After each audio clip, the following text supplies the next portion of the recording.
নবীর রোজা কোথায় আছে, তো নবীর রোজা পাই না। যে জিব্রাইল কতবার নবীর রোজায় আছে, কিন্তু এখন গোটা হাসির মা তালিশ করে নবীজির রোজা খুঁজে পায় না। জিব্রাইল আমিন ইসরাফিলকে বলেন, ইসরাফিল বলে আমরা জিব্রাইল বলেন না, লাভ নাই। আল্লাহ তাআলা যখন আমাকে বাঁশি ফুঁক দিতে বলছে, আমি ফুঁক দিয়ে দিছি, তারপরে কি হয়েছে আমি জানি না।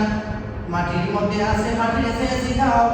জিব্রাইল আলাইহিস সালাতু ওয়াস সালাম দৌড়ে গিয়ে মাটির দিকে জিজ্ঞেস করে, মাটি রে, আমার দায়িত্ব হলো সর্বপ্রথম পয়গম্বরকে হাসের মাটি দান করা। আমি গোটা হাসরের মাঠ তালাশ করে ফেলেছি, গোটা হাসরের মাঠ তালাশ করে পাগল পাগল হয়ে গেছি, কোথাও আমি নবীর রওজা খুঁজে পাই না। মাটি বইলা দে, বইলা দে, তোর কোন জায়গার ভিতরে আমার নবীরে রাখছস, কোন জায়গার ভিতরে হাবিবে কিনে রাখছস, মাটি বইলা দে। মাটি তখন উত্তর দিবে, জিব্রাইল আমার জিজ্ঞাসা কোনো লাভ নাই। ইসরাফিল যখন বাঁশি বাজাইতেছে, আমি জমিনের মধ্যে তো জালজালা শুরু হয়ে গেছে। আমি মাটির মধ্যে, আমি মাটি ছিলাম না, আমার ভিতরে যা ছিল আমি সব বের করে দিয়েছি। জিব্রাইল আমিন আমার মধ্যে, আমি নবীর কোথায় রাখছি আমি নিজেও জানি না। ইসরাফিল যখন বাঁশি বাজাইতেছে, আমি মাটির মধ্যে এত জালজালা শুরু হয়ে গিয়েছিল, আমি মাটির মধ্যে এত কলকল শুরু হয়ে গিয়েছিল, আমি মাটির মধ্যে আমি ছিলাম না। কি বুঝলেন? ইসরাফিলের শিকার আসলে মাটির এমন কলকল শুরু হয়েছে, আল্লাহ রাসূল হয়েছে যে মাটির ভিতরে কি আছে মাটি নিজেই বলতে পারে না। এখন বলে আমাদের কি অবস্থা হবে? তখন উত্তর আসলো, জিব্রাইল গোটা হাসরের মাঠ তালাশ করে তুমি আমার নবীকে খুঁজে পাইবা না। নবীর রওজা যেখানে আছে সেখানে অবশ্যই একটি নূরের বাতি জ্বলতেছে। সুবহানাল্লাহ বলেন। নবীর রওজা যেখানে সেখানে অবশ্যই একটা নূরের বাতি জ্বলতেছে, নূরের আলো জ্বলতেছে। তখন জিব্রাইল আলাইহিস সালাতু ওয়াস সালাম পাগল পাগল হয়ে আমার গোটা হাসরের মাঠ তালাশ করবে রে, গোটা হাসরের মাঠ তালাশ করে একদিকে যে দেখবে ওই নূরের আলো দেখা যায়। সুবহানাল্লাহ, সুবহানাল্লাহ। ওই নূরের আলো দেখার দেখাতে ওইখান থেকে আমার নবী জিব্রাইল আলাইহিস সালাতু ওয়াস সালাম দান করাবে।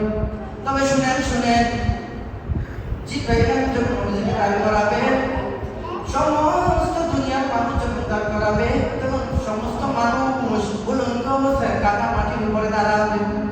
কিন্তু আমার নবী মুহাম্মদ রাসূলুল্লাহ সাল্লাল্লাহু আলাইহি ওয়াসাল্লামকে উলঙ্গ অবস্থায় দাঁড় করাবে না। সুবহানাল্লাহ। আমরা ওই নবীর উম্মত। কত নবী, আমাদের নবীর উম্মত হওয়ার জন্য কত নবীও অনেক আল্লাহর কাছে আবদার করেছেন, কিন্তু একজনই হইতে পারছে। তার জন্য এখন আমরা নবীর উম্মত হয়ে আমরা ওই নবীর রক্ষা করতে পারতেছি না।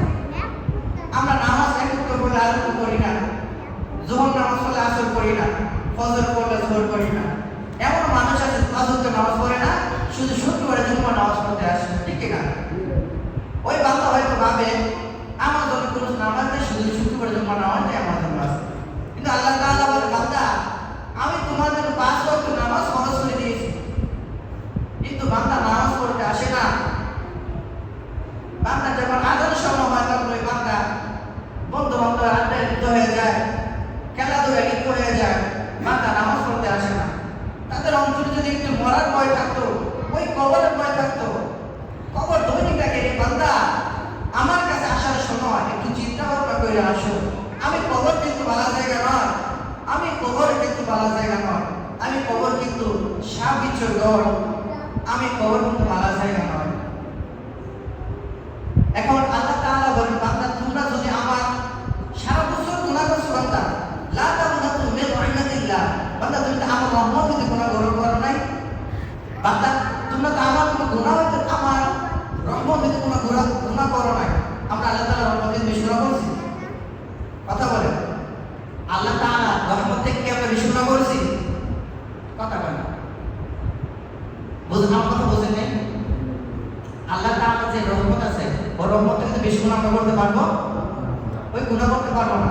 আল্লাহ তাআলা বলেন, বান্দা তুমি 80 বছর গুনাহ করেছো, 90 বছর গুনাহ করে ফেলছো, এরে বান্দা তুমি সাগরে ফেরা করে করে ফেলছো, সমুদ্রের ফেরা পরিমাণ গুনাহ করে ফেলছো, আসমান এবং জমিনের মাঝখানে যতটুকু জায়গা আছে ততটুকু তুমি গুনার দ্বারা ভরে ফেলছো। এর বাদলা তারপরে তুমি আমার রহমত হইতে নিরাশ হইও না। আল্লাহ তাআলা বলেন, ইয়া আইয়ুহাল্লাযীনা আমানু তুবু ইলাল্লাহি তাওবাতান নাসুহা। বান্দা তুমি সারা বছর গুনাহ করছো, 80 বছর গুনাহ করছো বান্দা, তারপরে তুমি আমার রহমত হইতে নিরাশ হইও না। বান্দা তুমি যদি একবার আমি আল্লাহ তাআলার কাছে খাঁটি দিলে তাওবা করো, আমি আল্লাহ তোমার সমস্ত গুনাহ মাফ করে দিয়ে ওই গুনার বদলে আমি তোমাকে নেক দিয়ে পরিপূর্ণ করে দেব। সুবহানাল্লাহ। আমাদেরকে এত অপশন দেওয়ার পরেও আমরা মানুষ ওই আল্লাহ তাআলার দরবারে আসি না, আল্লাহ তাআলার কাছে চাই না। আল্লাহ তাআলা রাত 3টা বেজে এসে বলে, বান্দা তোর কি লাগবে বল, আমি আল্লাহ তোকে দিয়ে দেব। তখন কিন্তু আমরা হতভাগা, আমরা এত হতভাগা হয়েছি যে আমরা ঘুমায় থাকি। আল্লাহ নিজে এসে ডাকতেছে, বান্দা তোর কি লাগবে চা, আমি মালিক তোকে দিয়ে দেব। আমরা হতভাগা ঘুমিয়ে থাকি। হায় রে আফসোস। আর কি বলবো কথা।